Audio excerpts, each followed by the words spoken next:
திரு Peter Alphons, இப்படியும் பத்திரிகைகள்ல செய்தி வருகிற போது RSS இருந்து மோடி அவர்கள் தனிப்பட்ட தன்னுடைய ஆளுமையில் இருந்து அவர் வளர்ச்சியை நோக்கி தான் கொண்டு போறார், RSS சித்தாந்தங்களை எல்லாம் கொஞ்சம் பின்னுக்கு தான் தள்ளுறார் அப்படின்ற பார்வையும் மோடியின் மீது வைக்கப்படுகிறது.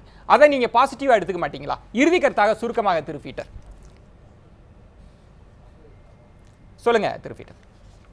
இல்ல நீங்க நீங்க 2-3 புள்ளிகளை முக்கியமா கவனிக்கணும். அதாவது வாஜ்பாய் அண்ட் மோடி ஒரு கம்பாரிசன்.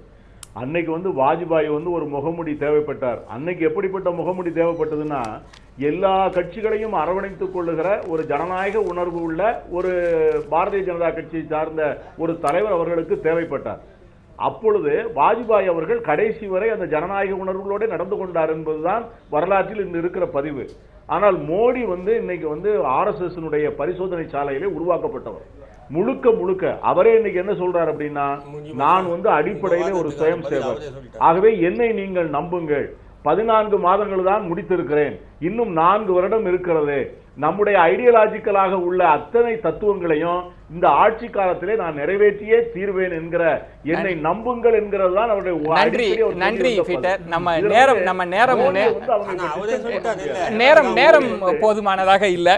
ஆனா ஒரு